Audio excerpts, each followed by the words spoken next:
என்னோடு கூட லூக்கா 7ஆம் அதிகாரத்தை திருப்பிக் கொள்ளும்படி கேட்கிறேன். விசேஷமாக இந்த மாதத்திலே நாம் சீஷத்துவத்தை குறித்து நாம் கடந்த முதல் 2 வாரத்திலே நாம் படித்தோம். ஒரு நல்ல சீஷன் எப்படிப்பட்டவனாக இருப்பான் என்பதை குறித்து நாம் சில காரியங்களை பார்த்தோம். சீஷன் எல்லாரை பார்க்கிலும் இயேசுவை அதிகமாக நேசிப்பான், இயேசுவை தன்னுடைய வாழ்க்கையிலே முதலிடத்தில் வைத்திருப்பான்.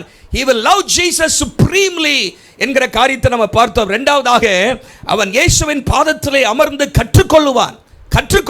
ஹல்லேலூயா. இன்னைக்கு ஒரு பாட்டு பாடணும். தங்கம் பொன்னை விட அதிகமாக எதை ரசிக்கிறீங்க? ஆனால் தங்கத்தையும் பொன்னையும் சேர்த்துட்டு இருக்கிறோம். வசனத்தை எவ்வளோ வாசிக்கிறோம்? அநேகமாயிரம் பொன் வெளிகளை பார்க்கலும் நீ விளம்பின வசனமே வேதமே நலம் என்று அங்கே சங்கீதக்காரன் சொல்றதை பார்க்கிறோம். ஆகவே வசனத்தை நல்லா கற்றுக்கொள்ளணும், ஆண்டவரை பற்றி நன்றாக அறியணும். அவன் தான் சீஷனாக இருக்க முடியும். ஹல்லேலூயா. மூன்றாவதாக சிலுவை சுமப்பவன், தன் சுயத்தை வெறுப்பவன், அவன் தான் சீஷனாக இருக்க முடியும். நான்காவதாக நாம் பார்த்தோம், இயேசுவை போல வாழ்கிறவன் தான் சீஷன். இயேசுவை போல கனிதர்கிற ஒரு வாழ்க்கை நாம் வாழ நம்ம அர்ப்பணிக்க வேண்டும். மாத்திரமல்ல, இயேசுவிடத்திலே அநேகரை நடத்துகிறவன், one who leads others to Christ, அநேகரை கிறிஸ்துவண்டையிலே நடத்துகிறவன், அவன் சீஷனாக இருப்பான் என்கிற காரியத்தை குறித்து நம்ம பார்த்தோம். இன்றைக்கும் ஆண்டவராய் இயேசுவுக்கு 12 சீஷர்கள் இருந்தார்கள். அவர்கள் இயேசுவிட கூட 3 ஆண்டுகள் இருந்தாலும் கூட அவருடைய வாழ்க்கையில் அநேக தோல்விகளை சந்தித்தார்கள். அந்த தோல்விகளை எப்படி இயேசு சரி செய்கிறார், அந்த தோல்வி நம்முடைய வாழ்க்கையில் வராமல் நாம் பார்த்துக்கொள்ள என்ன செய்ய வேண்டும் என்பதை குறித்து லூக்கா 9ஆம் அதிகாரத்திலிருந்து நான் உங்களோடு சில காரியங்களை பகிர்ந்து விரும்புகிறேன். அதற்கு ஆதாரமாக ஒரு வசனத்தை வாசிக்க போகிறோம். 9:41 அங்கே சொல்லியிருக்கிறது. இயேசு சொல்றாரு சீஷர்களை பார்த்து, விசுவாசம் இல்லாத மாறுபாடான சந்ததியே, எதுவரைக்கும் நான் உங்களோடு இருந்து எதுவரைக்கும் உங்களிடத்திலே பொறுமையாயிருப்பேன்? எதுவரைக்கும் உங்களிடத்திலே பொறுமையாயிருப்பேன்? How long shall I put up with you? எவ்வளவு நாட்கள் உங்களோட பொறுமையா இருப்பேன்? இன்னும் சரியாக மாட்டேங்கிறீங்களே, உங்களை எப்படியா உருவாக்கிடலான்னு பார்த்தா நீங்கள் இப்படி தடுமாறி கொண்டிருக்கிறீர்கள். அநேக காரியங்களை நீங்கள் செய்கிறத பார்த்தா எனக்கு சகிக்க முடியல அப்படிங்கிறார். எவ்வளவு நாள் தான் பொறுமையா இருப்பேன் அப்படின்னு ஆண்டவர் என்ன பண்றாரு? சீஷர்களை பார்த்து சொல்றாரு. அங்கே விசுவாசம் இல்லாத மாறுபாடுள்ள சந்ததியே, அவிசுவாசிகளை பார்த்து, ரட்சிக்கப்படாதவர்களை பார்த்து சொல்லல, தம்முடைய சீஷர்களை பார்த்து சொல்றாரு, விசுவாசம் இல்லாத மாறுபாடான சந்ததியே, ஓ unbelieving and perverse generation, how long shall I put up with you? எத்தனை நாட்கள் தான் உங்களிடத்துல பொறுமையா இருப்பது? அநேக நேரத்தில் உங்கள்கிட்ட பொறுமையாக தான் இருக்க வேண்டியது இருக்குது. இயேசு பொறுமையாக தான் இருந்தார். பொறுமையாக அநேக காரியங்களை தடுமாறின சீஷர்கள் கற்றுக் கொடுத்தார். என்னுடைய செய்தி இன்னொரு தலைப்பு என்னவென்று சொன்னால், 7 stumbles on the road to discipleship. சீஷத்துவத்தின் பாதையிலே காணப்பட்ட 7 தடுமாற்றங்கள் என்கிற காரியத்தையும் நான் உங்களோடு இந்த வேத பகுதியிலிருந்து சிலவற்றை நான் பகிர்ந்து விரும்புகிறேன். பாருங்க, லூக்கா 9ஆம் அதிகாரம் ஆண்டவராய் இயேசு கிறிஸ்துவுடைய ஊழியத்தின் கடைசி பகுதியை அது கொண்டு வருகிறது. நீங்க 51ஆம் வசனத்தை நீங்கள் வாசிக்கும் பொழுது, பின்பு அவர் எடுத்துக்கொள்ளப்படும் நாட்கள் சமீபித்த போதுன்னு போட்டிருக்கு. அப்போ கிட்டத்தட்ட அவர் ஊழியத்தின் நிறைவு நாட்களுக்குள்ள வந்து விட்டார். ஆகவே அந்த நாட்களிலே நடந்த சம்பவத்தை தான் இங்கே நான் வாசிக்கிறோம். இங்கே முதல் 6 வசனம் ரொம்ப நல்லா இருக்குது. முதல் 6 வசனத்தில் ஆண்டவராய் இயேசு கிறிஸ்து தம்முடைய சீஷர்களுக்கு அதிகாரத்தை வல்லமையும் கொடுக்கிறார். அவர்கள் புறப்பட்டு போகிறார்கள், ஊழியம் செய்கிறார்கள், பிசாசுகளை துரத்துகிறார்கள், வியாதிகளை சுகமாக்குகிறார்கள், மிகுந்த சந்தோஷத்தோடு திரும்பி வராங்க. அதெல்லாம் நல்லதா இருக்கு. ஆனால் 12ஆம் வசனத்திலிருந்து நீங்க பார்த்தீங்கன்னா, சீஷருடைய வாழ்க்கையிலே காணப்பட்ட சில தோல்விகள், the failures in the life of disciples, சீஷர்களுடைய தோல்விகள் என்கிற தலைப்பிலே இன்றைக்கு சிலவற்றை நம்ம பார்க்க போகிறோம். இயேசு அவர்களுடைய வாழ்க்கையிலே சொன்னது என்ன, இதிலிருந்து நாம் கற்றுக்கொள்கிற பாடம் என்ன, அந்த தோல்விகளை நாம் செய்யக்கூடாது. அல்லேலூயா. அந்த தவறுகளை நாம் செய்யக்கூடாது என்பதற்காக தான் இவைகளை ஆண்டவர் எழுதி வைத்திருக்கிறார். ஆண்டவருடைய நாமம் மகிமைப்படுவதாக. ஒரு 7 காரியத்தை வேகமாக சொல்ல போகிறேன். இது நம்முடைய வாழ்க்கையில இருக்கக்கூடாது. அந்த தோல்விகளை நாம் மேற்கொண்டு நாம் வெற்றி உள்ளவர்களாக மாறணும். நல்ல சீஷர்களாக மாற ஆண்டவர் கிருபை தருவாராக. சரி, வேகமாக முதலாவதாக 12 முதல் 17 வசனத்தை நீங்க வாசித்தீங்கன்னா, அங்கே ஒரு சம்பவம் சொல்லப்பட்டிருக்கிறது. 5 அப்பம் 2 மீன்களை கொண்டு 5000 பேரை போஷித்த ஒரு சம்பவம். அந்த சம்பவத்தில் நீங்க பார்த்தீங்கன்னா, வேதத்தில் 2 அற்புதம் தான் எல்லா சுவிசேஷத்திலும் இருக்குது. ஒன்று இந்த அற்புதம், இயேசு செய்த அற்புதம். இன்னொன்று இயேசுடைய வாழ்க்கையிலே நடந்த உயிர்த்தெழுதல். இந்த உயிர்த்தெழுதலை குறித்து 4 சுவிசேஷத்தில் வாசிக்கிறோம். இயேசுடைய உயிர்த்தெழுதல். அதுக்கு தாண்டி 5 அப்போ 2 மீனை கொண்டு 5000 பேரை போஷித்தது 4 சுவிசேஷத்திலும் எழுதப்பட்டிருக்கிறது. இது ஒரு அற்புதம் என்று மாத்திரம் எடுத்துக்கொள்ளாதபடிக்கு சீஷத்துவத்தை குறித்தும் ஒரு பாடத்தை இதில் ஆண்டவர் வைத்திருக்கிறார். அது என்னவென்று சொன்னால், இங்கே 12ஆம் வசனத்தில் பார்த்தீங்கன்னா, இயேசு அநேகருக்கு அவர் போதித்து கொண்டிருக்கிறார். அப்போ சாயங்காலம் ஆனபோது 12 பேரும் சேர்ந்து வந்து, 12 பேரும் பேதுருவிலிருந்து எல்லாரும் சேர்ந்து வந்து இயேசுவை பார்த்து சொல்கிறாங்க, இயேசுவே சாயங்காலம் ஆயிடுச்சு, இந்த மக்கள் வனாந்தரமான இடத்துல இருக்கிறோம், தயவுசெய்து இவங்களை அனுப்பி விட்டுற ஆண்டவரே, செந்தமாவே என்று சொல்லி அவர்கள் சொல்கிறத பார்க்கிறோம். பாருங்க, மக்கள் பல இடத்துலேருந்து கூடி வந்திருக்கிறாங்க, அவர்களை அனுப்பிவிடும் என்று சொல்லி அவர்கள் சொல்கிறத நம்ம பார்க்கிறோம். இது எதை குறிக்கிறது சொன்னால், அவரிடத்தில் ஒரு மனதுருக்கம் இல்லை. இத்தனை மக்கள் வந்திருக்கிறாங்களே ஆண்டவரை, எதையாகிலும் செய்து அனுப்பும். இயேசு பிரதிபிக்கிற ஆண்டவர். நீங்கள் மார்க் 6ஆம் அதிகாரம் 34ஆம் வசனத்தில் இதே சம்பவத்தை நீங்கள் வாசிக்கும் போது இயேசு அங்கே மனதுருகுகிறதை பார்க்கிறோம், பரிதாபப்படுகிறதை பார்க்கிறோம். ஐயோ, இத்தனை ஜனங்கள் வந்திருக்கிறார்களே, மேய்ப்பன் இல்லாத ஆடுகளைப் போல் இருக்கிறார்களே என்று சொல்லி அவர்களுக்கு அநேக காரியங்கள் உபதேசிக்க தொடங்கினார். ஆனால் சீஷர்களை பார்த்தீங்கன்னா, இந்த ஜனங்களை ஒரு பிரச்சனையாக நினைச்சாங்க. இந்த ஜனங்களை என்ன நினைச்சாங்க? ஐயா வந்துட்டாங்க இத்தனை பேர் கும்பலா, நம்ம தலையில் கொண்டு பாரத்தை சுமத்துற மாதிரி வந்துட்டு தொலைஞ்சிட்டானுங்க, போய் அனுப்பிவிட ஆண்டவரே, அவன் வீட்டுக்கு போய் எங்கேயாவது போய் சாப்பிட்டுட்டு எங்கேயாவது போய் தொலையட்டும் அப்படிங்கிற மாதிரி செந்தமாவே அனுப்பிவிடும் என்றார்கள். ஆனால் இயேசு என்ன தெரியுமா சொல்கிறாரு? எப்பா நீங்களே சாப்பாடு கொஞ்சம் போடுங்களப்பா அப்படிங்கிறாரு. சாப்பாடு போடுங்கன்னொன்னே இவங்க என்ன சொல்கிறாங்கன்னா, ஆண்டவரை எங்கள்கிட்ட என்ன இருக்குது? 5 அப்போ 2 மீன் தான் இருக்குது, இத்தனை வச்சு இத்தனை பேருக்கு சாப்பாடு போடுறது எப்படி ஆண்டவரே என்று சொல்லுங்க நம்ம பார்க்கிறோம். நல்லா கவனிங்க, இதில் என்னன்னு சொன்னால், number 1, their lack of faith. அவரிடத்தில் இயேசுவிடத்தில் காணப்பட்ட அந்த வல்லமை குறித்ததான விசுவாசம் இல்லாமல் இருந்தார்கள். தங்களுக்கு என்ன கையில் இருக்கிறது என்று தான் பார்த்தார்களே தவிர, தங்களுக்கு முன்பாக நிற்கிறவர் சர்வ வல்லமை உள்ளவர் என்பதை பார்க்கவில்லை. அநேக நேரத்தில் நம்முடைய வாழ்க்கையிலும் கூட 2 தவறு நடக்குது. ஒன்று, மக்கள் மேலே அவர்களுக்கு கரிசனை இல்லை. 2வதாக, இயேசு அவர்களுக்கு என்ன செய்ய முடியும் என்பதை குறித்ததான விசுவாசமும் அவர்களுக்கு இல்லாமல் போயிற்று என்று நம்ம பார்க்கிறோம். நம்முடைய வாழ்க்கையில் ஜனங்களை ஒருபோதும் பாரமாக நினைக்கக்கூடாது, அவருடைய ஆத்மாக்களாக நினைக்கணும். ஹல்லேலூயா.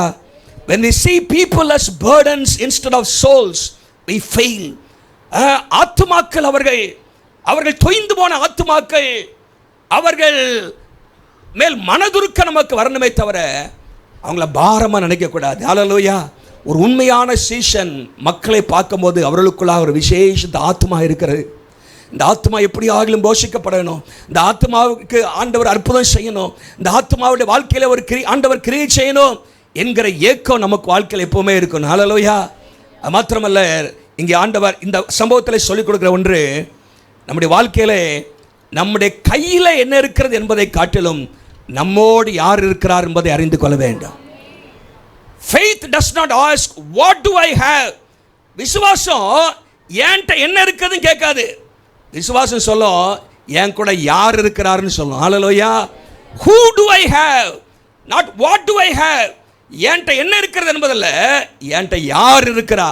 என்னோடு இருக்கிறவர் பெரியவர், அவர் அதிசயங்களை செய்கிறவர், அற்புதங்களை செய்கிறவர்.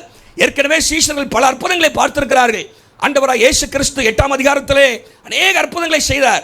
காற்றையும் கடலையும் அதட்டுகிறார், அங்கே வியாதியஸ்தர்களை சுகமாக்குகிறார், மரித்தோரை உயிரோடு எழுப்புகிறார். இப்படி பல அற்புதங்கள் லூக்கா 8ஆம் அதிகாரத்தில் எழுதப்பட்டிருக்கிறது. இதெல்லாம் பார்த்தவர்கள் தான், ஆண்டவரே இவர்களுக்கு ஒரு அற்புதத்தை செய்து அனுப்போம், எங்கள் கையில் கொஞ்சம் இருக்குது, இதை வச்சு எதையாக செய்து அனுப்போம் என்று அவர்கள் விசுவாசிக்காதபடிக்கு அவர்கள் தங்களுக்குள்ள கையில் வச்சது நாம் பார்த்தாங்களே தவிர ஆண்டவர் எவ்வளோ வல்லமையுள்ளவர் என்பதை பார்க்க தவறிட்டாங்க. நம்முடைய வாழ்க்கையிலும் கூட முதலாவது சொல்ல விரும்புகிறது, ஒரு சீஷன் தன்னோடு இருக்கிறவர் யார் என்பதை நன்றாக அறிந்திருப்பார். அவர் எவ்வளவு பெரியவர், அற்புதங்களை செய்யக்கூடியவர். ஒருபோது நம்முடைய வாழ்க்கையிலே என் கையில் என்ன இருக்கிறது என்பதல்ல, என்னோடு கூட இருக்கிறவர் யார். ஹல்லேலூயா. அவர் சிறியதையும் பெரிதாக்கிறவர், சின்னவன் 1000 சிறியவன் பலத்த ஜாதியாவான் என்றெல்லாம் வாக்கப்பட்டிருக்கிறாரே. ஆண்டவருடைய கையிலே நம்ம இருக்கிறதை கொடுக்கும் பொழுது கர்த்தர் பெரிய காரியங்களை செய்வார். மோசே சொன்னார், என்னால் ஒன்றும் முடியாது ஆண்டவரே. ஆண்டவர் கேட்டால், உன் கையில் என்னப்பா இருக்குது? என் கையில் ஆடு மேய்க்கிற ஒரு கோல் தான் ஆண்டவர் இருக்கிறது, அதை என் கையில் கொடுப்பா, போதும், உன்னை பெரிய தலைவனாக மாற்றுவேன் என்று சொல்லி உலகத்திலேயே அதிகமான மக்களை மேய்த்த பாஸ்டர் யாருன்னா மோசஸ் தான். அல்லேலூயா. அவ்வளவு பெரிய ஊழியத்தை செய்ய அந்த ஒரு கோலை வைத்து ஆண்டவர் பயன்படுத்தினார்.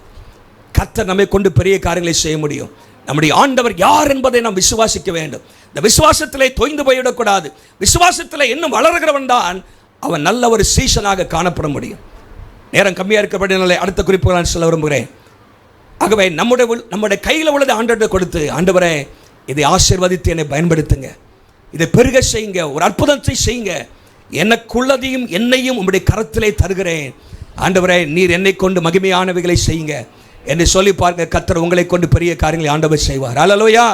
ரெண்டாவதாக 37 வசனத்துக்கு வந்துருவோம். 37 43, 37 வசனத்திலிருந்து 43 வசனம் வரைக்கும் நீங்கள் வாசித்தீங்கன்னா அங்கே இன்னொரு சம்பவம் சொல்லப்பட்டிருக்கிறது. இந்த காரியம் நடக்கும்போது இயேசு மறுரூப மலையில் இருக்கிறார். அவர் மறுரூப மலையிலிருந்து இறங்கி வரும்பொழுது ஒரு தகப்பன் இயேசுவிடத்தில் ஓடி வருகிறான். போதகரே, என் மகனை கடாட்சி தரலும், என் மகன் மேலே கிருபையாயிரும், அவன் எனக்கு ஒரே பிள்ளையாயிருக்கிறான், அவனை பிசாசு ஒரு ஆவி பிடித்து அலக்களிக்கிறது, தீயிலும் தண்ணீரிலும் அவனை தூக்கி போடுகிறது, கசக்கி பிழிகிறது அவனை என்றெல்லாம் சொல்லிவிட்டு சொல்கிறான், நம்முடைய சீஷரிடத்தில் நான் கொண்டு வந்தேன், அவங்களால ஒன்றும் செய்ய முடியல. அவரிடத்தில் சீஷரிடத்தில் கொண்டு வந்தேன், I brought this boy to your disciples but they could not do anything, அவர்களால் இதை ஒன்று செய்ய முடியவில்லை என்று 40 வசனத்திலே அங்கே சொல்லுற, அவர்களால் கூடாமல் போயிற்று, துரத்தி விடும்படி உம்முடைய சீஷரை வேண்டிக் கொண்டேன், அவர்களால் கூடாமல் போயிற்று. பாருங்க, ரெண்டாவது சீஷத்துவத்துடைய சீஷனுடைய தோல்வி என்னன்னா, அவங்களோட வல்லமை இல்லாமல் போயிற்று. வல்லமை, lack of power. Number 1 lack of faith, விசுவாசம் இல்லை. ரெண்டாவது வல்லமை இல்லை. நீங்க ஒருவேளை கேட்கலாம், முதல் 6 வசனத்தில் பார்த்தீங்கன்னா வல்லமை இருந்துச்சே, அதிகாரத்தை இயேசு கொடுத்தாரு, வல்லமையை கொடுத்தாரு. லூக்கா 9 அதிகாரம் 1 வசனம் சொல்கிறது, சீஷர்களை அழைத்து அவர்களுக்கு அதிகாரத்தையும் வல்லமையும் கொடுத்தார்.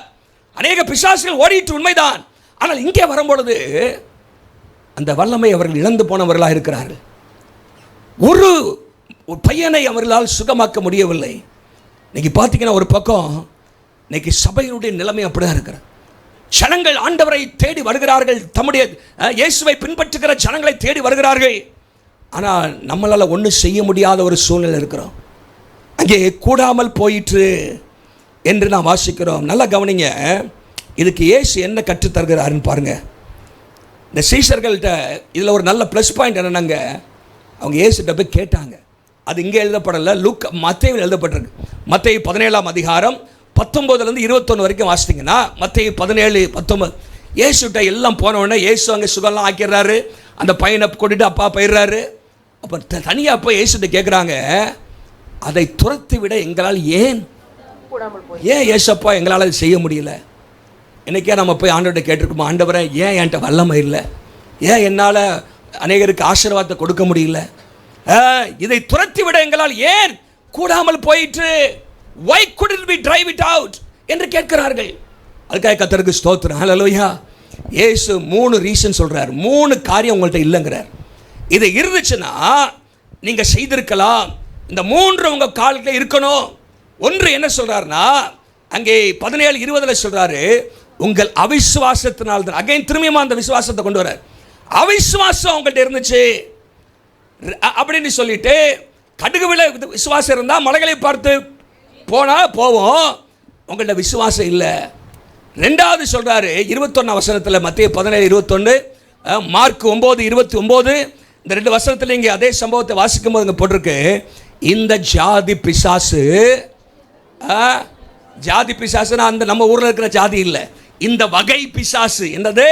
இந்த வகை பிசாசு இருக்கு பாருங்க, அது ஜபத்தினாலும் உபவாசத்தினாலும் அன்றி மற்ற எவ்விதத்திலும் புறப்பட்டு.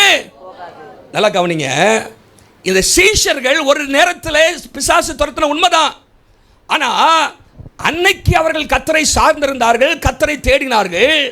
ஆனால் அன்னைக்கு நடந்த அதே அந்த வெற்றியில் அவர்கள் நம்பிக்கை வச்சுட்டு அன்னைக்கு நடந்துச்சுல இன்னைக்கு நடந்துரும் அப்படிங்கிறதுல ஆண்டவரோடு இருக்கிற ஐக்கியத்தை விட்டுட்டாங்க, ஜெபத்தை விட்டுட்டாங்க, உபவாசத்தை விட்டுட்டாங்க. ஆண்டவராக இயேசு கிறிஸ்து எப்பொழுதுமே பிதாவின் சமூகத்தையே நாடிக்கொண்டிருந்தார். பாருங்க, they relied on past success instead of present dependence. இன்றைக்கு இயேசுவை சார்ந்திருக்கணும், ஒவ்வொரு நாளும் ஆண்டவரை தேடணும், ஒவ்வொரு நாளும் ஜெபிக்க வேண்டும். என்ன கொண்டு பிசாசு ஓட்டினார் சொல்லிகிட்டே இருக்கிறது இல்லை. அப்புறம் பிசாசு உங்களை ஓட்டிற ஒரு நாள் நீங்கள் ஆண்டவரோடு என்ன பண்ணணும், இருக்க வேண்டும். பாருங்க, yesterday's power is not enough for today's battles. நேற்றைய வல்லமையை கொண்டு இன்றைய யுத்தத்தை நாம் செய்ய முடியாது. இன்றைக்கு புது வல்லமை நமக்கு தேவை, புது கிருபை தேவை, புது அபிஷேகம் தேவை. அல்லேலூயா சொல்லுங்க. நேற்றுக்கு இருந்த அந்த அந்த அர்ப்பணம் இன்னைக்கு போதாது. இன்னைக்கு ஒரு புதிய அர்ப்பணம் தேவை, புதிய உறவு நமக்கு தேவை, ஆண்டவரோடு அனுதினம் நடக்கிற வாழ்க்கை தேவை. பாருங்க, இந்த இடத்துல இயேசு சொல்றாரு, உபவாசத்தினாலும் ஜெபத்தினாலும் அன்றி. Power comes from abiding in him. தேவனோடு நிலைத்திருப்பது, தேவனோடு ஒட்டி கொண்டிருப்பது, தேவனையே சார்ந்திருப்பதில் தான் வல்லமை இருக்கிறது. ஹல்லேலூயா, ஹல்லேலூயா. ஒரு திராட்சை செடி அந்த கொடி செடியோடு ஒட்டி கொண்டிருக்கும் பொழுது அந்த செடியிலிருந்து சத்தும் சாரமும் இறங்கி வருகிறது. நம் தேவனோடு இருக்கும் பொழுது பாருங்க, இந்த ஃபோன் எவ்வளோ மதிப்புள்ளதாக இருக்கலாம், ஆனால் சார்ஜ் அங்கே இல்லாட்டா அதில் ஒரு பிரயோஜனமோ. அப்போ அது கனெக்ட் பண்ணியிருக்கணும், அந்த சார்ஜரோட பேட்டரியோட சக்தியோட கனெக்ட் ஆகிருக்கும் பொழுது தான் நம்முடைய வாழ்க்கை ஆசீர்வாதமாக மாறுகிறது. இன்னைக்கு ஆண்டவர் வல்லமை உள்ள சீஷர்களாக நாம் மாறணும்னு கர்த்தர் விரும்புகிறார். ஹல்லேலூயா. நம்ம ஒவ்வொருவரையும் கர்த்தர் நம்ம ஆராய்ந்து பார்க்க வேண்டும். ஆண்டவரே, நான் பிரயோஜனம் உள்ள ஒரு பாத்திரமாக மாறணும், என்னிடத்தில் வருகிறவர்களுக்கு நான் ஜெபம் பண்ணணும் ஆண்டவரே, அவர்கள் அற்புதத்தை பெறணும் ஆண்டவரே, சுகத்தை பெறணும் ஆண்டவரே. பாருங்க, அந்த அந்த தகப்பன் வந்து சொல்கிறத பாருங்க. நான் சீஷரிடத்தில் கூட்டிகிட்டு வந்தேன். இப்போ எத்தனை சீஷங்க இருக்காங்கன்னா 9 பேர். ஏன்னா 3 பேர் மருவமலைக்கு போயிட்டாங்க. முதல்ல 12 பேர் சேர்ந்து வந்து துரத்திவிடும் அப்படிங்கிறான், போய் தொலைவிட்டோம் அப்படின்னு. ஆண்டவர் அப்படி இல்லைப்பா, நீங்கள் போதிஷத்துக்கு கொடுங்க, இருக்கிறத வச்சு கொடுங்க, அன்போடு டீல் பண்ணுங்க, விசுவாசமாக இருங்க அப்படிங்கிறத சொல்கிறாரு. இப்போ 9 பேர் சேர்ந்து ஒரு பிசாசை விரட்டுறாங்க. ஐயா, யாரெல்லாம் இல்லை இல்லை, பேதுரு, யாக்கோபு, யோவானை தவிர மற்ற 9 பேரும் இருக்கிறாங்க. யூதாஸ் காரியத்தை விரட்டுறான், அந்திரேயா விரட்டுறாரு, பர்த்தலோமேயு எல்லாம் விரட்டுறாங்க. பிசாசு போமாட்டேன்னு நிற்கிது. அந்த மனுஷன் பாருங்க சொல்கிறான், இயேசுட்ட வந்து சீஷரில் கூடலை. இயேசு ஒரு வார்த்தை சொல்கிறாரு, போயிருது பிசாசு. அல்லேலூயா. ஏன்னா இயேசு பிதாவோடு கனெக்ஷனில் இருந்தார். இன்னைக்கு நீங்களும் நானும் ஆண்டவரோடு தொடர்பில் இருக்கும்போது கர்த்தர் நம்மையும் பயன்படுத்துவார். அல்லேலூயா. உங்களை கொண்டு ஆச்சரியமான காரியங்களை கர்த்தர் செய்வார். அல்லேலூயா. ஸ்பிரிச்சுவல் பவர் நமக்கு தேவை. வல்லமை உள்ள கிறிஸ்தவ வாழ்க்கை வாழ்வதற்கு கர்த்தர் நம்மை அழைக்கிறார். வேதம் சொல்கிறது 1 கொரிந்தியர் 4:20 தேவனுடைய ராஜ்யம் பேச்சிலே அல்ல, பலத்திலே இருக்கிறது. The kingdom of God is not in words but in power. ஆண்டவருடைய வல்லமை இந்த உலகத்திற்கு நாம் வெளிப்படுத்த வேண்டும். பரிசுத்த ஆவியான உங்களிடத்தில் வரும்பொழுது நீங்கள் பலனடைந்து you shall receive power என்று சொல்லப்பட்டிருக்கிறது. சாட்சி பகர்வதற்கு, இந்த உலகத்திற்கு இயேசுவை காட்டுவதற்கு தான் ஆண்டவர் திருச்சபை வைத்திருக்கிறார். அல்லேலூயா. திருச்சபை ஒளியை வீச வேண்டும், திருச்சபை வல்லமையை விளங்க பண்ண வேண்டும். நீங்களும் நானும் கர்த்தருடைய வல்லமையை இந்த உலகத்துக்கு கொண்டு போகணும். அல்லேலூயா. கரங்களை உயர்த்தி சொல்லுங்க, ஆண்டவரே, உம்முடைய வல்லமை என் மூலமாக புறப்பட்டு செல்லணும். ஜீவ தண்ணீருள்ள நதிகள் என் மூலமாக புறப்பட்டு போகணும். அநேகருக்கு விடுதலை நான் கொடுக்கணும் ஆண்டவரே. We fail when we forget prayer. Power comes from abiding in him. ஆண்டவர் அந்த வசனத்திலே மத்தேயு 17:20-21 3 காரியத்தை சொல்றாரு. விசுவாசம், ஜெபம், உபவாசம். இப்படி நீங்கள் எழுதிக்கலாம், விசுவாசம், சகவாசம், உபவாசம். இந்த 3 வாசமும் நம்மள்ட்ட இருந்துச்சுன்னா நம்ம வாழ்க்கை வாசம் அடிச்சுக்கிட்டே இருக்கும். அல்லேலூயா. என்ன சொல்லுங்க? விசுவாசம். யாரோட சகவாசம்? சகவாசம் எங்கேயாவது போய் சகவாசம் வச்சிடக்கூடாது. வேறொரு இடத்துல தொடர்பில் இருக்கிறார் அப்படின்னு ஃபோனில் வரும் பாருங்க, அந்த மாதிரி எங்கேயாவது தொடர்பில் இருக்கக்கூடாது. இயேசுவிடத்தில் சகவாசம். அல்லேலூயா. அப்புறம் என்னது? உபவாசம். என்ன? பட்டினி போகிறதா? பட்டினி போகிறதில்ல, சாப்பிடாம ஜெபம் பண்ணணும். அல்லேலூயா. பட்டினி போகிறதில்ல. சாப்பாட்டை குறைத்து ஜெபத்தை கூட்டணும். அல்லேலூயா. ஆகவே உடம்பை குறைக்கணும். நிறைய கொழுப்பு நிறைய பேருக்கு ஏறி கிடக்குது. 21 நாளில் கொழுப்புலாம் குறையணும். அல்லேலூயா. அதுக்கு கொழுப்பு குறைக்கிறதுக்காக உபவாசம் போகக்கூடாது, ஜெபம் பண்ணணும். அல்லேலூயா. ஆண்டவரிடத்தில் இன்னும் நெருங்கணும். ஆண்டவரே உம்முடைய கிருபை எனக்கு அதிகமாக வேணும். ஆண்டவரே உம்முடைய ஆசீர்வாதத்தின் ஊற்றாக நான் மாறணும். அல்லேலூயா என்று சொல்லி இந்த உபவாச நாட்களை ஜெபம் பண்ணுங்க. கர்த்தர் நமக்கு ஆரோக்கியத்தையும் தருவார், வல்லமையும் ஆண்டவர் தருவார். எத்தனை பேர் விசுவாசிக்கிறீங்க? அல்லேலூயா. பாருங்க, விசுவாசம், உபவாசம், சகவாசம் இந்த காரியம் நம்ம வாழ்க்கையில் இருக்கும் பொழுது கர்த்தர் நம்மை நல்ல சீஷர்களாக மாற்ற முடியும். அல்லேலூயா. மூன்றாவதாக அங்கே நீங்கள் வாருங்கள், 43லேருந்து 45, 43லேருந்து 45 வந்தீங்கன்னா அங்கே வேதம் சொல்லுகிறது, அங்கே ஒரு சம்பவம் நடக்கிறது. இங்கேயும் பாருங்க, இதெல்லாம் பார்த்தோன்னே மக்கள்லாம் பிரமிக்கிறாங்க. ஐயோ, இயேசு வந்தார், ஒரு வார்த்தை சொன்னார், பிசாசு ஓடிடுச்சு என்று எல்லாரும் ஆச்சரியப்படுறாங்க, சீஷர்களும் பிரமிக்கிறாங்க. அந்த நேரத்தில் இயேசு சீஷர்களை பார்த்து ஒரு காரியம் சொல்றாரு. மனுஷகுமாரன் மனுஷனுடைய கையிலே ஒப்பு கொடுக்கப்பட போகிறார் என்று சொல்லி அவர் சொல்றார். சிலுவைக்கு போக போறேன், நான் மரிக்க போகிறேன் என்று சொல்றதை பார்க்கிறோம். இங்கே தான் 44 வசனத்தில் ஆண்டவர் ஒரு காரியம் சொல்றாரு. இந்த வார்த்தையை கவனமாய் கேளுங்க. சீஷர்களே, நல்லா சந்தோஷப்படுறீங்க, பிசாசு போனதை பார்த்து ஆச்சரியப்படுறீங்க, சந்தோஷப்படுறீங்க. ஆனால் நல்லா கவனிங்க, இந்த வார்த்தையை கவனமாய் கேளுங்கள். நான் மரிக்க போகிறேன், சிலுவைக்கு போகிறேன் என்று அவர் சொல்லுகிறார். இந்த வார்த்தையை அவர்கள் கருத்தை அறிந்து கொள்ளவில்லை. நல்லா கவனிங்க, பல முறை ஆண்டவர் ஏற்கனவே சொல்லியிருக்கிறார். நீங்கள் இதே அதிகாரத்தில் நீங்கள் 22 வசனத்தில் பார்த்தீங்கன்னா கூட, மனுஷகுமாரன் பல பாடுகள் படணும், மூப்பராலே பிரதான ஆசிரியராலே தள்ளப்படணும், கொல்லப்படணும், 3ஆம் நாள் உயிரோடு எழும்பலாம் சொல்லியிருக்கிறார், இன்னும் முன்பாகலாம் சொல்லியிருக்கிறார். ஆனால் இதுவரைக்கும் அவர்களுக்கு சிலுவையை குறித்த சரியான புரிதல் இல்லை. முதலாவதாக விசுவாசம் இல்லை, இரண்டாவதாக வல்லமை இல்லை, மூன்றாவதாக சிலுவையை குறித்த புரிதல் இல்லை. அவர்கள் அறிந்து கொள்ளவில்லை, அதை குறித்து அவரிடத்தில் விசாரிக்கவும் பயந்தார்கள். This is another fear, not of power but of perception and understanding. சிலுவையை குறித்த புரிதல் இல்லாமல் சீஷர்கள் இருந்தார்கள். ஆசீர்வாதம், அற்புதத்தை குறித்து அவர்களுக்கு ஆச்சரியமும் பிரமிப்பும் ஏற்பட்டது, அதிலே மகிழ்ந்தார்கள். ஆனால் சிலுவைன்னு சொன்ன உடனே அவர்களுக்கு அதை குறித்து புரிதல் இல்லை. இயேசு அங்கே தெளிவாக சொல்றாரு, பாடுகளை குறித்து இயேசு ஒருபோதும் மறைத்து வைக்கவில்லை. கிறிஸ்தவ வாழ்க்கையிலே பாடுகள் உண்டு என்பதை இயேசு தெளிவாகவே பேசுறார். ஒரு சொல்லுங்க பார்க்கலாம். யோவான் 16:33 என்ன சொல்றாரு? இந்த உலகத்தில் உங்களுக்கு உபத்திரவம் உண்டு, ஆனாலும் திடன் கொள்ளுங்கள், உலகத்தை ஜெயித்தேன்னு சொல்கிறார். ஒருவன் என்னை பின்பற்றி வர விரும்பினால் தன்னைத்தானே வெறுத்து சிலுவை எடுத்துக்கொண்டு ஆண்டவர் சொல்லிட்டாரு. எப்பா நீ என்னை பின்பற்றி வர விரும்புறியா? அதில் பாடு இருக்கும், அவமானங்கள் இருக்கும், நிந்தைகள் இருக்கும், சிலுவையின் அனுபவங்கள் இருக்கும். ஆனால் நிறைய பேருக்கு அதில் விருப்பம் இல்லை. நமக்கு எதை விருப்பம்னா கிரீடம் தான் விருப்பம். என்னது? கிரீடம் வைக்கணும், சிலுவை சுமக்கணும், கிராஸ் என்ன வேண்டாம், க்ரௌண்டா தலையை கொண்டு காமிப்போம், நல்லா போடுங்க, எத்தனை கிரவுண்ட் வேணும். ஆனால் சிலுவை கொஞ்சம் சுமப்பானா எப்பா அது வேண்டாம். சிலுவை இல்லாமல் சிங்காசனம் இல்லை, சிலுவை இல்லாமல் கிரீடம் இல்லை. பாருங்க, இந்த இடத்துல ஆண்டவர் சொல்றாரு, இந்த வசனத்தை, இந்த வார்த்தை கவனமாய் கேளுங்கள்.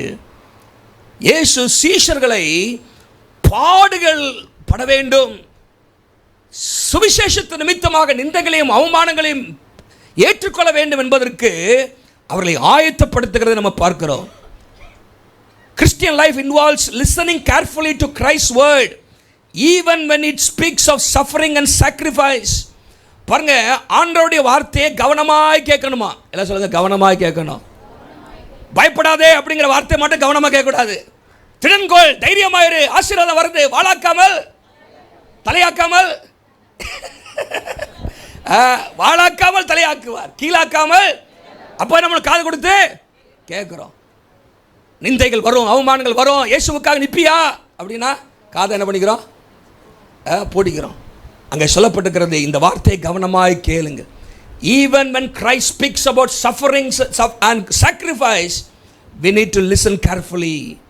அவருடைய மனது ஒரு பொலிட்டிக்கல் மெஸ்ஸையா, ஒரு மேசியா எங்களை காப்பாற்ற வருவார், ராஜ்யத்தை சுதந்திரித்து கொடுப்பார், ரோமர் கையிலிருந்து எங்களை விடுவிப்பார் என்கிற சிந்தையில் தான் இருந்தாரே தவிர, இந்த ஜனங்கள் சீஷர்கள் அவர் சிலுவை பாடுகளுக்குள்ளாக போவார் அப்படிங்கிறதுல அவர்கள் அதிக கவனம் செலுத்தவில்லை. They did not grasp the meaning of his words about the cross.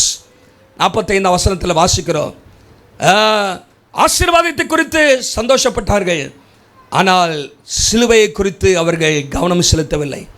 ஆனால் இதே சீஷர்கள் தான் பின்னாலே சிலுவையை நன்றாக புரிந்து கொண்டார்கள். அல்லேலூயா.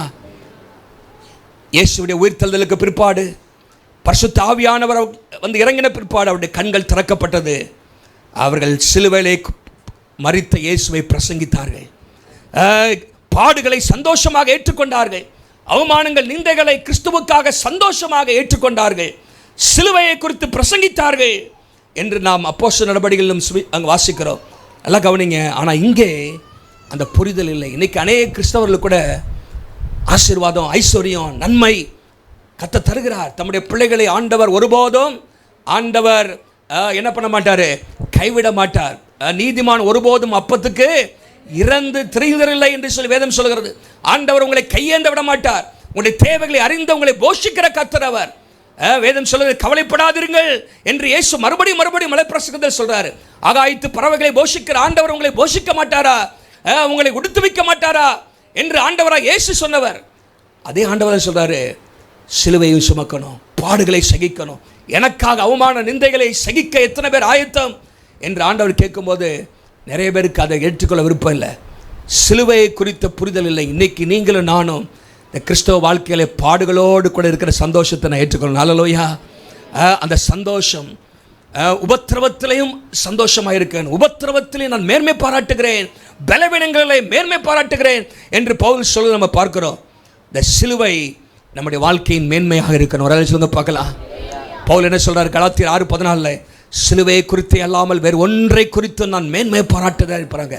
இப்போ சிலுவை நம்ம வாழ்க்கையில் எப்பொழுது முன்னிறுத்தணும். ஹல்லேலூயா. ஆண்டவரே, உமக்காக நான் சுமப்பேன். ஹல்லேலூயா. எனக்காக நீர் பெரிய ஆசீர்வாதங்களை வைத்திருக்கிறேன். ஆனால் இந்த சிலுவைக்கு போகாமல், நிறைய பேருக்கு ஈஸ்டர்னா சந்தோஷம், ஆனால் குட் ஃப்ரைடேயை தாண்டி தான் ஈஸ்டருக்கு போக முடியும். ஒரு சொல்லுங்க பார்க்கலாம். வியாழக்கிழமை குதிச்சிட முடியுமா அங்கே ஈஸ்டருக்கு? குட் ஃப்ரைடே தாண்டி தான் போகணும். அப்போ சிலுவையை தாண்டி தான் உயிர்த்தெழுதலின் வல்லமே இருக்கிறது. ஹல்லேலூயா. அதுதான் பவுல் பிலிப்பியர் 3:10 சொல்ல நம்ம பார்க்கிறோம். சரி, அப்போது இந்த சீஷர்களுக்கு அந்த புரிதல் இல்லை. உங்களுக்கும் எனக்கும் ஆண்டவர் அந்த புரிதலை ஆண்டவர் தருவாராக.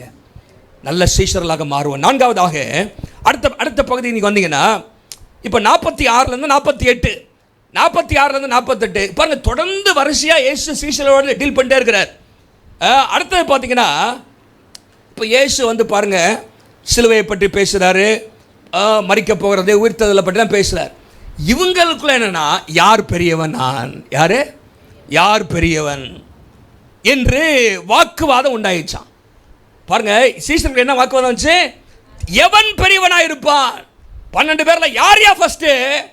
பேதுரு சொல்கிறார், நான் இப்போல்லாம் மறுரூபமல்ல இறங்கி வந்திருக்கிறேன், இயேசுவை பார்த்தேன், இயேசுடைய மறுரூப முகத்தை பார்த்தேன், மோசையை பார்த்தேன், எலியாவை பார்த்தேன், ஆகவே நான் தான் பெரியவன்.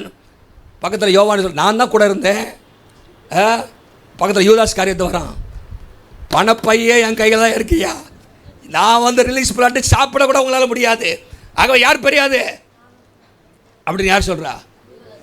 ஒருத்தனுக்கு வந்து சண்டை போட்டுருக்கான். யார் பெரியவன் என்கிற அந்த வாக்குவாதம் உண்டாயிற்றான். பாருங்க, while Jesus is heading towards the cross, they were debating about the crown. While he is thinking of sacrifice, they are thinking of status.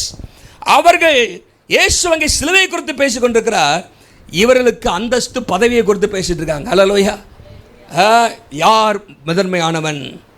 அல்ல கவனிங்க, இந்த பகுதியில் 46 48 இயேசு என்ன சொல்லித்தரனா, தேவனுடைய பார்வையில் யார் பெரியவன் என்பதை குறித்து அங்கே சொல்லித்தரார்.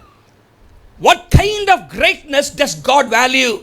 ஆண்டவர் உடைய பார்வையில் யார் பெரியவன் என்பதை ஆண்டவராக இயேசு இந்த 3 வசனங்களிலே சொல்லி தருகிறார். பாருங்க, அவர்களுக்குள்ளாக வாக்குவாதம் உண்டாயிற்று. பெருமை இன்னைக்கு நமக்குள்ளாகவே என்ன பண்ணுறது, சிலத்துல பெருமை வந்துடுது. ஆக இந்த குறிப்பில் முக்கியமாக என்ன பாயிண்ட்னா, லேக் ஆஃப் ஹியூமிலிட்டி, தாழ்மை இல்லை. நான் தான் பெரியவன், நீ தான் பெரியவன், நான் தான் ஃபஸ்ட் இருக்க விரும்புகிறேன். ஆண்டவர் வந்து சொல்கிறாரு, பெரியவனாக இருக்க விரும்பினால் நீ என்னவா இருக்கணும்? சிறியவனாக இருக்க வேண்டும். முதன்மையாக இருக்கிறவன் கடையனாக இருக்கணும்.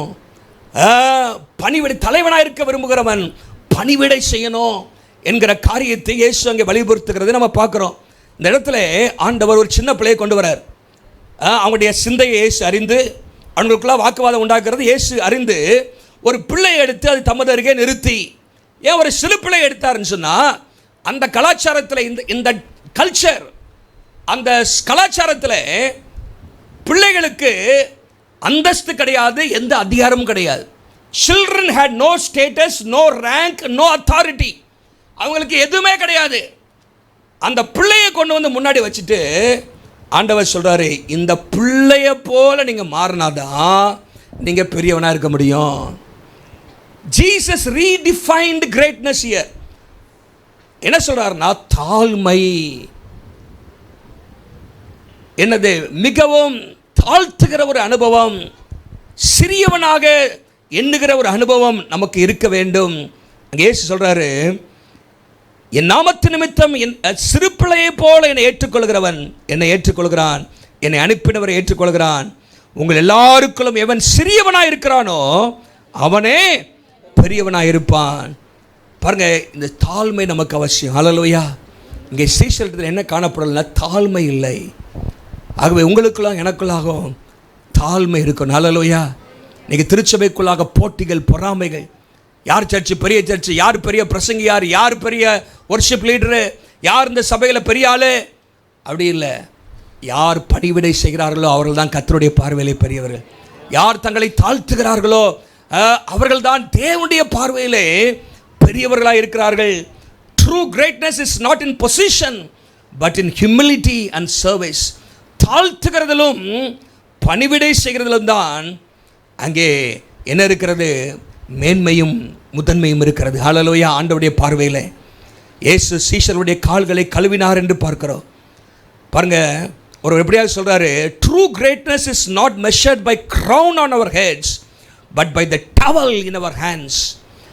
உண்மையான அந்த மேன்மை யார் ஆண்டவருடைய பார்வையிலே பெரியவனாக இருப்பார்னா, தலையிலே சிங்காசனத்தை அணிந்திருக்கிறவர் அல்ல, கிரீடத்தை கையிலே துணியை வைத்திருக்கிறவர்கள் துடைப்பதற்காக. ஒரு அல்ல சொல்லுங்க பார்க்கலாம். இயேசு துணியை எடுத்து, பாத்திரத்தை எடுத்து அவர் கால்களை கழுவினார். தலையிலே கிரீடம் இருப்பதல்ல, கையிலே என்ன இருக்கணும்? துடைக்கிறதுக்கு துணி இருக்க வச்சிருக்கீங்களா? அவங்க தான் ஆண்டவருடைய பார்வையிலே பெரியவங்களாம். ஒரு அல்ல சொல்லுங்க பார்க்கலாம்.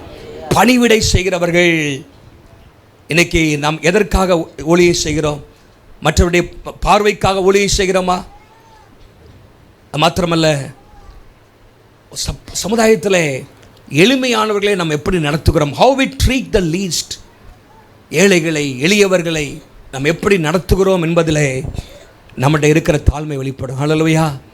ஆண்டவர் தாழ்மையை தருவாராக. வேதம் சொல்கிறது, இயேசு தம்மை தாழ்த்தி வெறுமையாக்கி அடிமையின் ரூபம் எடுத்தார் என்று சொல்லப்பட்டிருக்கிறது. சரி, அப்போ அந்த தாழ்மை சீஷட்டை இல்லை. ஆண்டவர் இன்றைக்கு எதிர்பார்க்கிறது, நம்மகிட்ட தாழ்மை எதிர்பார்க்கிறார். ஹல்லேலூயா. தாழ்மை எதிர்பார்க்கிறார். சேவை செய்கிற, பணிவிடை செய்கிற, யாரும் பார்க்க வேண்டும் என்பதற்காக ஊழியம் செய்யறதில்ல. சபைக்குள்ளாக நான் மாத்திரம் சொல்லலை, சமுதாயத்திலும் மக்கள் நம்மிடத்திலே தாழ்மையை பார்க்க வேண்டும். ஹல்லேலூயா. அன்பை பார்க்க வேண்டும். ஐந்தாவதாக இங்கே 49:50 பார்த்தீங்கன்னா அடுத்த பிரச்சனை.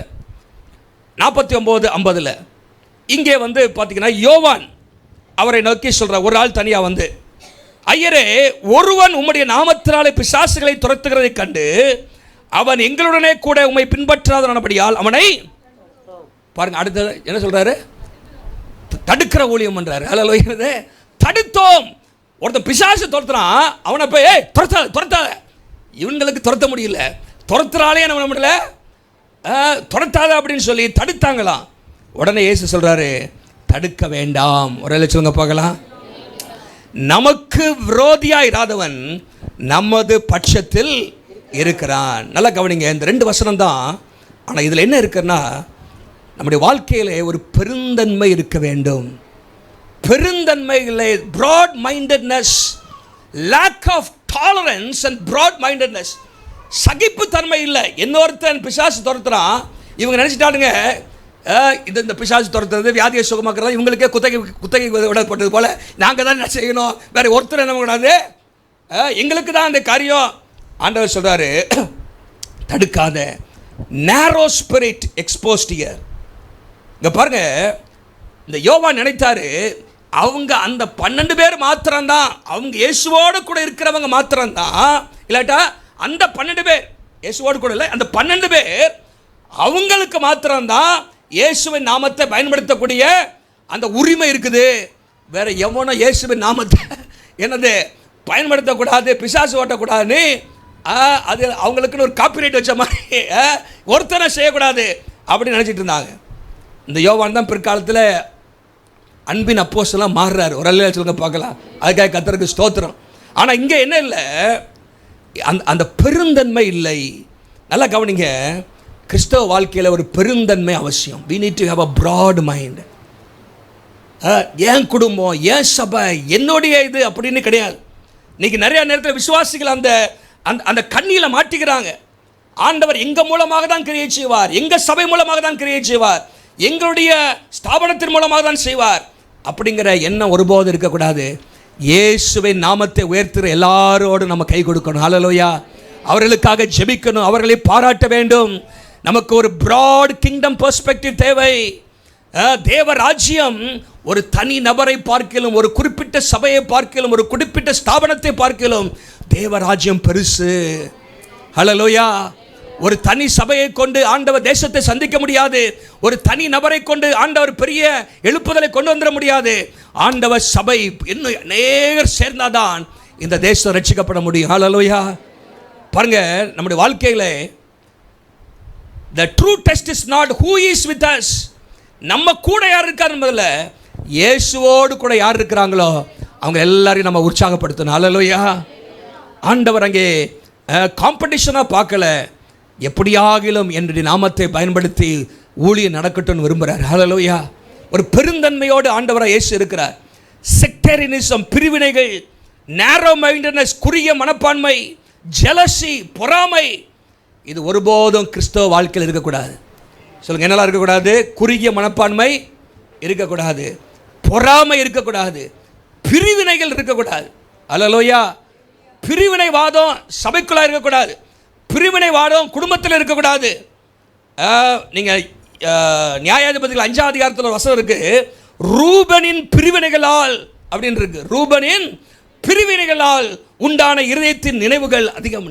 ஆகவே நம்ம வாழ்க்கையில் பிரிவினை வாதியாக இருக்கக்கூடாது, சமாதானத்துக்கு அடுத்தவைகளை செய்யணும், எல்லாரோடும் நல்ல சமாதானமாக இருக்கணும், எல்லாரையும் உற்சாகப்படுத்தணும். ஒரு அப்போ பரந்த மனப்பான்மை நம்முடைய வாழ்க்கையில் இருக்கணும்.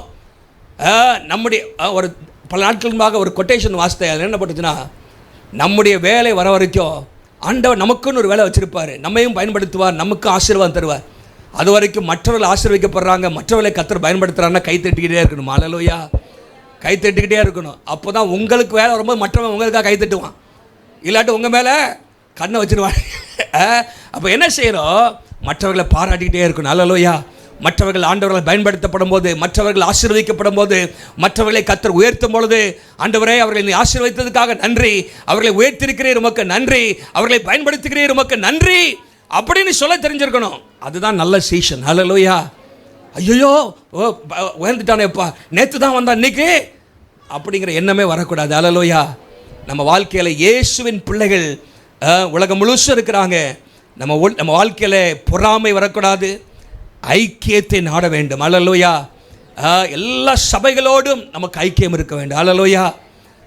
எல்லா சபைகளோடும் அசம்பிளிஸ் ஆஃப் காட் கர்த்தருக்கு ஸ்தோத்திரம். இன்றைக்கு உலகம் முழுவதும் சுமார் 4,60,000 சபைகள், அசம்பிளிஸ் ஆஃப் காட் சபைகள் இருக்கிறது. அநேக ஊழியர்கள் இருக்கிறார்கள், பெரிய ஸ்தாபனம். அதில் நீங்களும் நான் இருப்பதை குறித்து மகிழ்ச்சி அடையணும். ஆனால் அதே போல் எத்தனையோ ஸ்தாபனங்கள் இந்த உலகத்தில் கர்த்தர் வைத்திருக்கிறார். அவங்க எல்லாம் கர்த்தருக்காக ஊழியம் செய்து கொண்டிருக்கிறார்கள். அவர்களோடு கை கோர்க்க வேண்டும், அவர்களுக்கு உற்சாகப்படுத்த வேண்டும், அவர்களுக்காகவும் ஜெபிக்க வேண்டும். அதுதான் உண்மையான சீஷத்துவத்துடைய அடையாளமாக இருக்கிறது. அதே சமயத்தில் ஆண்டவர் சொல்லுங்க, சிலரோடு சேராதுன்னு சொல்லியிருக்கிறார். கள்ள உபதேசங்கள், துருபதேசக்காரர்கள், அவர்களை விட்டு என்ன பண்ணணும்? விலகி இருக்கணும். கர்த்தருடைய நாமத்தை மகிமைப்படுத்துகிறவர்கள், சத்தியத்தில் இருக்கிறவங்களோடு நம்ம கை கோர்த்து ஊழியம் செய்யணும். ஹல்லேலூயா. அவர்களுக்காக ஜெபிக்கணும். சரி, அடுத்ததாக 51லேருந்து 56, 51லேருந்து 56 பார்த்தீங்கன்னா, அவன் முதலாவது என்ன இல்லை அவங்கள்ட்ட பார்த்தோம்? விசுவாசம். ரெண்டாவது வல்லமை. மூன்றாவதாக சிலுவை குறித்த புரிதல். நாலாவதாக தாழ்மை இல்லை. ஐந்தாவதாக சகிப்புத்தன்மை, பெருந்தன்மை இல்லை.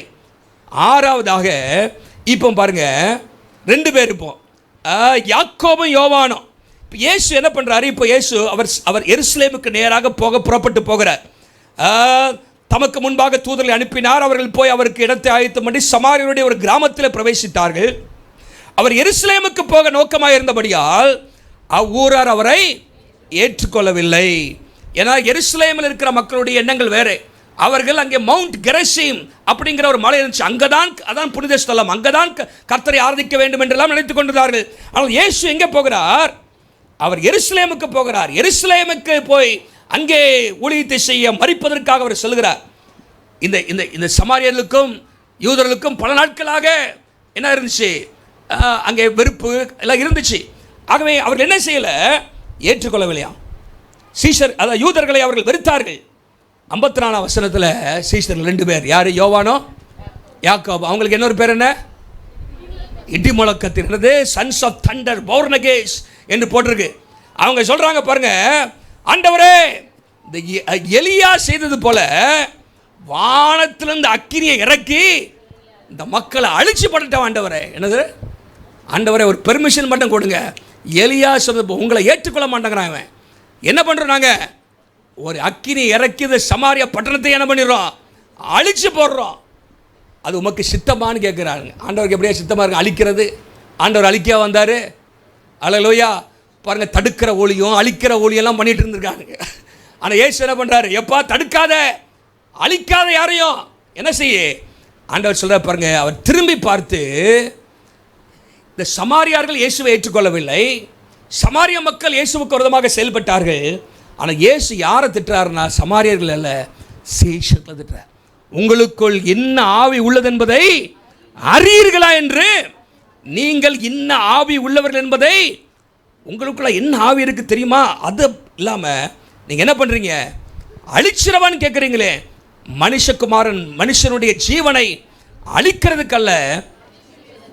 நல்லா கவனிங்க. இது என்ன காமிக்கனா? லேக் ஆஃப் லவ், அன்பு இல்லை. அழிச்சிடலாமா, காலி பண்ணிடலாமா, பழி வாங்கிடலாமா அப்படிங்கிற எண்ணம் சீசர்களுக்கு ஒருபோதும் வரக்கூடாது. ஹல்லேலூயா. பாருங்க, வைராக்கியம் தானே சொல்கிறாங்க அப்படின்னு நினைக்கலாம். அன்பு இல்லாத வைராக்கியம் ஒன்றுக்கும் உதவாது. ஹல்லேலூயா. அன்பு தான் ரொம்ப ரொம்ப முக்கியம். கிறிஸ்தவ வாழ்க்கையில் என்ன தேவை? அன்பு. அன்பு. பவுல் சொல்கிறாரு, மலைகளை பேர்க்கத்தக்க விசுவாசம் இருந்தோம். அந்நிய பாஷெல்லாம் நீங்கள் பேசலாம், வைராக்கியமாக இருக்கலாம். ஆனால் அன்பு இல்லாட்டா ஒன்றும் இல்லை. ஓசையிடுகிற கைத்தாளம் போல தான் இருப்பேன். அங்கே இயேசு சொல்கிறாரு, சீஷர்களை பார்த்து சொல்கிறாரு, இரக்கம் வேணும்ப்பா, பொறுமை வேணும். பாருங்கள், இவங்க பொறுமையாக இயேசு இருந்தனால அன்றைக்கி அழிச்சிருக்கலாம். பின்னாட்களில் அப்போஸ்தலர் 8ஆம் அதிகாரத்தில் அந்த சமாரியாவில் ஒரு பெரிய எழுப்புதல் உண்டாகுது. ஹல்லேலூயா. சமாரியாவில் ஒரு பெரிய எழுப்புதல் உண்டாகுது. அங்கே யோவான் தான் போய் அங்கே ஊழியம் செய்கிறார். யோவான் தான் போய் தலையில் கை வைக்கிறாரு. அநேகர் பரிசுத்தாவின் அபிஷேகத்தை அன்றைக்கு பெற்றுக்கொள்கிறார்கள். இன்னைக்கு அழிச்சிருந்தா அன்னைக்கு அவன் ரட்சிக்கப்பட்டிருப்பானா? இன்னைக்கு அன்பு பாராட்ட வேண்டும். ஆண்டவர் பொறுமையாயிருன்னு சொல்கிறாரு. சில நேரத்தில் நம்ம வாழ்க்கையில் சிலரை பார்த்து இவன் ஒன்றுக்குமே லைக்கில் உருப்பட மாட்டான், அன்பு இல்லாமல் என்ன பண்ணிடுறோம்? கடிஞ்சிடுறோம். ஆனால் அவனை குறித்து ஆண்டவர் ஒரு திட்டம் வச்சிருப்பார். ஹல்லேலூயா. ஒருபோதும் யாரையும் நம்ம பழி வாங்கணும், வெறுக்கிற அந்த சூழ்நிலைக்கு வந்துடக்கூடாது. எல்லாரையும் நேசிக்கணும். ஒரு ஆளே சொல்லுங்க பார்க்கலாம். நேசிக்கிறது. discipleship must reflect the heart of Christ. கிறிஸ்துவுடைய இதயத்தை வெளிப்படுத்துகிறதான் சீஷத்துவம். mercy not revenge. இரக்கம், பழி வாங்குதல் நம்ம வாழ்க்கையில் இருக்கவே கூடாது. சத்துருக்களை என்ன பண்ணுமா? நேசியுங்கள், சிநேகியுங்கள், சத்துருக்களை சிநேகியுங்கள். மத்தேயு 5:44 இயேசு சொல்கிறார். அதுதான் சீஷனுடைய குணமாக இருக்கணும். ஹல்லேலூயா. வைராக்கியம் இருக்கிறது. போய் ஊழியம் செய்யும் போது இயேசுவை ஏற்றுக்கொள், இல்லாட்டி நரகத்துக்கு போவா அப்படின்னா ஒருத்தனை வரமாட்டான். ஹல்லேலூயா. இயேசுடைய அன்பை மாத்திரம் சொல்லணும். ஹல்லேலூயா. அன்பை அவன் ஏற்றுக்கொள்ளாட்ட அவனே என்ன பண்ணுறான்? போயிடுறான். ஆனால் அன்பை உயர்த்தி சொல்ல வேண்டும். அன்பு. அதே சமயத்தில் நான் நரகத்தை குறித்து பேசக்கூடாதுன்னு சொல்லலை. நரகத்தை பேச்சு ரொம்ப பயமுறுத்துறை நம்ம சுவிசேஷம் சொல்கிறதில்ல. இயேசுவின் அன்பை இதில் தான் மக்கள் கவர்ந்து இழுக்கப்படுகிறார்கள். அல்லேலூயா. இயேசு தருகிற நம்பிக்கையின் செய்தி, இயேசு தருகிற அன்பின் செய்தி, the message of hope and message of love, அதுதான் என்ன செய்து மக்களை கொண்டு வருது. மெசேஜ் ஆஃப் காண்டம்னேஷன் கிடையாது. சுவிசேஷம் என்பது ஆக்கினைக்குள்ளான ஒரு காரியம் கிடையாது. அது அன்பின் சுவிசேஷம், நம்பிக்கையின் சுவிசேஷம். zeal without love is dangerous. அன்பு இல்லாத வைராக்கியம் ஆபத்தானது. அது ஊழியத்தில் நமக்கு அது பாதிப்பை தான் ஏற்படுத்தும். ஆனால் அன்பு அது என்ன செய்யும்? மக்களை இயேசுவிடத்தில் கொண்டு வரும். ஹல்லேலூயா. அந்த அன்பு இங்கே இல்லாமல் இருந்தது. இயேசு சொல்கிறாரு, அன்பு எதை செய்தாலும் அன்போடு கூட செய்யணும். சீசரில் என்ன செய்யணும்? நீங்கள் ஒரு வசனத்தில் வாசிக்கிறோம், 1 கொரிந்தியர் நினைக்கிறேன் கடைசி அதிகாரத்தில், சகலமும் அன்போடு கூட என்ன செய்யணுமா? செய்யப்பட வேண்டியது. 1 கொரிந்தியர் 16ஆம் அதிகாரத்தில் நினைக்கிறேன் அந்த வசனத்தை எப்போவுமே நீங்கள் உங்கள் காரியங்கள் எல்லாம் எல்லாம் சொல்லுங்கள், உங்கள் காரியங்கள் எல்லாம் அன்போடு கூட, 14ஆம் வசனம், அன்போடே செய்யப்பட கடவது. Do everything in love. எல்லாத்தையும் என்ன செய்யுங்க? அன்போடு கூட. நம்ம வாழ்க்கையில் வெறுப்புகள் கசப்புகள் இருக்கக்கூடாது. ஒப்புரவாகுதல், என்னமாக இரக்கம் பாராட்டுதல், அதுதான் கிறிஸ்து விரும்புகிற ஒரு வாழ்க்கை. ஆகவே இங்கே யோவானும் யாக்கோபும் அழிச்சிடலாமா நினைச்சாங்க. கர்த்தர் அவர்களை எச்சரித்தார். அல்லேலூயா. நம்ம வாழ்க்கையில் அன்பை கர்த்தர் தருவாராக. இன்றைக்கி நம்ம அன்பை பாராட்டும். ஒருவேளை இந்த நேரத்தில் நம்ம சிலர் நம்ம வெறுக்கலாம், ஆனால் அவங்களுக்காக ஜெபிக்கணும். அன்பு பாராட்டும் போது அவங்க பின்னால் இயேசுவை ஏற்றுக்கொள்வார்கள். அவங்க மாறுவாங்க. இன்றைக்கி அவங்க பாவியாக இருக்கலாம், ஒரு நாள் அவங்க பரிசுத்தமான மாறுவாங்க. ஹல்லேலூயா. நம்ம பண்ண சேட்டையா இல்லாத குறையா எவ்வளோ சேட்டை பண்ணியிருப்போம். ஆனாலும் கர்த்தர் நம்ம ஒரு நாள் என்ன பண்ணார்? தொட்டாரா இல்லையா? நம்ம எல்லாம் அப்படியே பறக்கும் போதே பரிசுத்தமாக வந்தோம். எவ்வளவோ பிரச்சனை, ஆனால் கர்த்தர் நம்மையும் மாற்றியிருக்கிறார். நம்முடைய வாழ்க்கையில் சிலர் நம்மை வெறுப்பார்கள், சிலர் அவமானப்படுத்துவார்கள். அவர்களையும் நேசிக்கிற இருதயம்தான் சீஷனுடைய இருதயமாக இருக்கணும். ஹல்லேலூயா. அங்கே இயேசு அதை குறித்து சொல்கிறார். மனுஷகுமாரன் எதற்காக வந்தார்? அழிக்கிறதுக்கல்ல, ரட்சிப்பதற்கே வந்தார். ஆகவே நீங்களும் நான் இந்த உலகத்திலே மக்களுக்கு ரட்சிப்பை கொடுப்பதற்காகவே இருக்க வேண்டும். அன்பை வெளிப்படுத்துகிறவர்களாக இருக்க வேண்டும். கடைசியாக ஒரு சம்பவத்தை சொல்லி முடிச்சிடுறேன். அங்கே 57லேருந்து 62 வரைக்கும் நீங்கள் வாசித்தீங்கன்னா, இப்போது அங்கே நேரடியாக சீஷர்கள் யாரும் அங்கே இல்லை. ஆனால் சிலர் வந்து இயேசுட்ட நாங்கள் உண்மை பின்பற்றுவோன்னு சொல்கிறாங்க. சிலரை பார்த்து இயேசு நீங்கள் என்னை பின்பற்றி வாங்கன்னு சொல்கிறாங்க. ஆனால் அவர்கள் எல்லாரும் சாக்கு போக்கு சொல்லிட்டு போயிடுறாங்க. 57லேருந்து 62 இங்கே பார்க்கும்போது 3 சம்பவத்தை அங்கே பார்க்குறோம். அந்த 3லுமே அர்ப்பணம் இல்லாத மக்களாக இருக்கிறார்கள். Lack of commitment. வேகமாக சொல்லி முடிச்சிடுறேன். 57 பாருங்கள். இயேசு வழியில் போகையில் ஒருவனை பார்த்து சொல்கிறார். ஒருத்தன் பார்த்து இயேசுவை சொல்கிறான், ஆண்டவரே நீர் எங்கே போனாலும் உண்மை. நிறைய பேர் அப்படி தான் உணர்ச்சி வசப்பட்டுருவோம். அப்படி தானே? ஆண்டவரே உண்மை பின்பற்றுவோம், இதை செஞ்சிருவோம் அதை செஞ்சிருவான்னு. திடீர்னு ஆண்டவர் சொல்கிறாரு, எப்பா நரிகளுக்கு குழிகளுக்கு ஆகாயத்து பறவைகளுக்கு மனுஷகுமாரனுக்கோ. அப்படியா? உங்கள் கூட வந்தால் தலைசாய கூட இடம் எடுக்காதா? ஒரு பங்களா வீடியோலாம் கிடைக்காதா? எப்பா தோத்துறன்னு போயிடுறான். ஆனால் உற்சாகமாக என்ன சொன்னான்? அவன் தான் வந்து சொன்னான். இயேசுவை கூப்பிட்டாரு, உண்மை பின்பற்றுவேன் அப்படின்னா. ஆனால் கம்ஃபர்ட் இல்லை அப்படின்னு ஒன்று போயிட்டான். ஆளை எங்கே போனான்னு தெரில. அதுக்கப்புறம் அவனை கொடுத்து போடவே இல்லை. பாருங்கள், அநேக நேரத்தில் நம்ம உற்சாகப்படுகிறோம், ஆனால் தியாகம் செய்ய நம்ம ஆயத்தமாக இல்லை. தியாகம், கிறிஸ்தவ வாழ்க்கையில் தியாகம் அவசியம். Discipleship requires surrender. அர்ப்பணம் அவசியம். உற்சாகம் இருந்தால் மாத்திரம் போதாது. உற்சாகம் அப்படி இருக்கும், சில இடத்துல உற்சாகம் வேணும், ஆனால் அர்ப்பணம் தான் நம்ம கடைசி வரைக்கும் கொண்டு சொல்லலாம். அல்லேலூயா.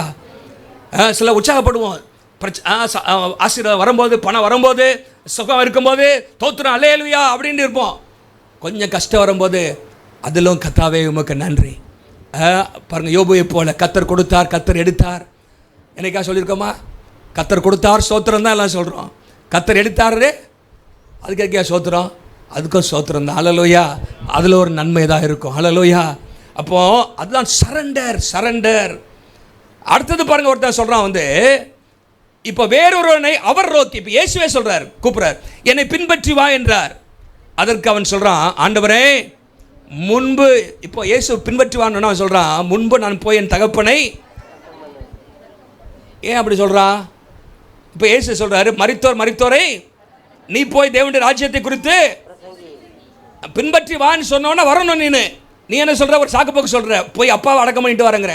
அப்படி என்ன சொல்கிறான்னா, எங்கள் அப்பா வந்து சாவட்டும், சொத்தெல்லாம் பிரிச்சுக்கிட்டு உமா கூட வந்தால் திராட்டில் எங்கேயா விட்டுருவீர், எங்கேயாவது கை கழுவி விட்டுட்டீங்கன்னா எங்கே போகிறது, நரிகளுக்கு குழி இல்லை, மனுஷ தலை சாக்கி அடங்கு இல்லைங்கிறீரு. ஆகவே நான் எப்படி வந்தால் என்ன பண்ணுறது?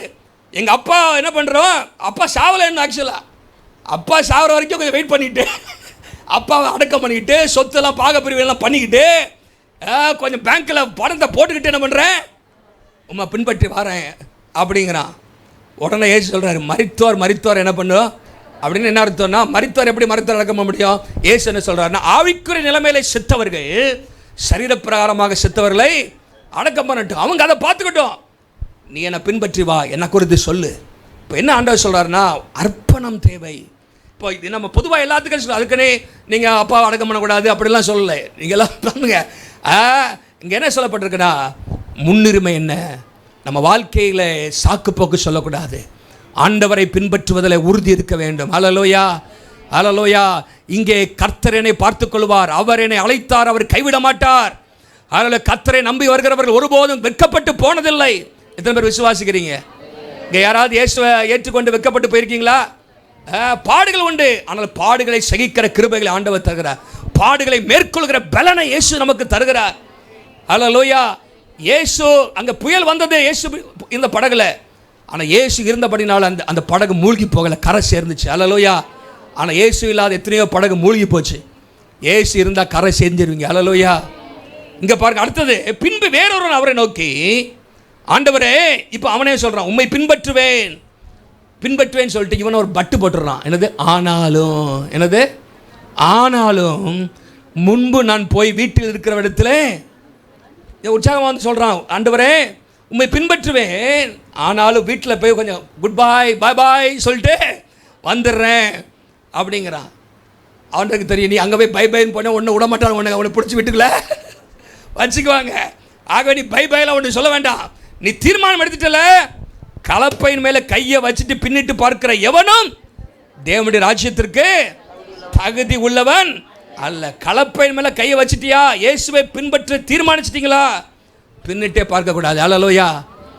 பாட்டு மட்டும் பாடுகிறோம், பின் திரும்பேன் நான் இயேசுவை பின்பற்ற தீர்மானித்தேன். I have decided to follow Jesus, no turning. அப்படிதானே? வாயில சொன்னால் போதாது, வாழ்க்கையில் எப்படி இருக்கிறோம்?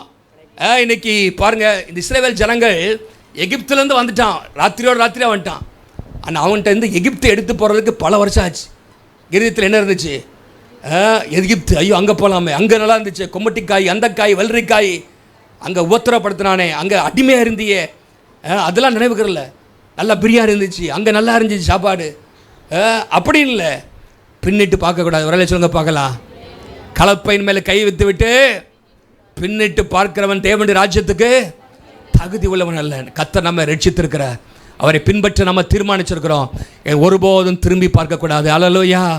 ஒருபோதும் திரும்பி பார்க்கக்கூடாது. எபிரேயர் 10ஆம் அதிகாரத்தில் சொல்லப்பட்டிருக்கிறது, பின்வாங்கி போவானால் அவன் மேல் ஆத்துமா பிரியமாயிராது என்று இயேசு அங்கே சொல்லியிருக்கிறார். ஆகவே கமிட்மெண்ட். இந்த 3 பேரையும் பார்த்தீங்கன்னா சாக்குப்போக்கு சொல்கிறாங்க, முழுமையான அர்ப்பணம் இல்லை. உங்களுக்கும் எனக்கும் ஆண்டவர் முழுமையான அர்ப்பணத்தை தருவாராக. ஹல்லேலூயா. சில நேரத்தில் சில காரியங்கள் நம்ம வாழ்க்கையில் நடந்ததுன்னா சோர்ந்து போயிடுறோம், சில ஆசீர்வாதம் வரல, சில காரியங்கள் தடைபடுது, திருமண காரியம் தடைபடுது, வேலை உயர்வு தடைபடுது அப்படின்னா என்னையா ஜெபமணி கர்த்தர் எல்லாத்தையும் நேர்த்தியாய் செய்வார். ஒரு சொல்லுங்க பார்க்கலாம். அதின் காலத்தில் பைபிள் இருக்கா, வெளியே இருக்கா? அது வசனம் இருக்கா? எங்க இருக்கு? அதை பார்த்து சொல்றேங்கிறீங்களா? பைபிள் இருக்குது. பிலிப்பிய பிரசங்கி 3ஆம் அதிகாரம் 11 ஆண்டவர் எல்லாவற்றையும் நன்மையாக நேர்த்தியாய் செய்வார், நன்றாய் செய்வார். உலக சொல்லுங்க பார்க்கலாம். ஆண்டவர் நன்றாய் செய்வார். நம்ம நேரத்தில் கொமைச்சிடுறோம், ஆனால் கர்த்தர் நன்றாக தான் செய்வார், நேர்த்தியாக தான் செய்வார், மகிமையாக செய்வார். ஆகவே அவரை பின்பற்றுவதில் சோர்ந்து போயிடக்கூடாது. முழுமையான அர்ப்பணத்தோடு, ஃபுல் கமிட்மெண்ட்டோடு, டோட்டல் சரண்டரோடு ஆண்டவரை பின்பற்றுவதுதான் நல்ல சீசனாக இருக்க முடியும். அநேக காரியங்களை இந்த அதிகாரத்தில் சொல்கிற, வீட்டில் போய் வாசித்து பாருங்கள். நம்முடைய வாழ்க்கையில் சீசனிடத்தில் சில குறைகள் இருந்துச்சு, ஆனால் ஆண்டவர் பொறுமையாக இருந்தார். ஆனால் கேட்டார், எவ்வளோ நாள் தான் பொறுமையாக இருப்போம் உங்கள்கிட்ட, இப்படி தேராமே இருக்கிறீங்களே அப்பா, என்னைக்கு தான் தேருவீங்க நீங்கள் அப்படின்னு கேட்குறாரு. ஆனால் எல்லாம் சிறந்த அப்போஸ்தலராக மாறிட்டாங்க. ஹல்லேலூயா. ஒரு நாள் கர்த்தர் அவர்களோடு பொறுமையாக இருந்தனால அவங்க தோல்விகளெல்லாம் ஜெயமாக மாற்றினார். நம்முடைய வாழ்க்கையில் நான் 7 காரியங்கள் எல்லாம் எளிமையாக இருப்போம். நான் சொல்லி முடிக்க விரும்புகிறேன். எல்லாம் எளிமையாக இருப்போம். ஹல்லேலூயா. நம்முடைய வாழ்க்கையில் விசுவாசம் தேவை, வல்லமை தேவை, சிலுவையை பற்றிய புரிதல் தேவை, ஹல்லேலூயா, தாழ்மை தேவை, பரந்த மனப்பான்மை தேவை, அன்பு தேவை, முழுமையான அர்ப்பணம் தேவை.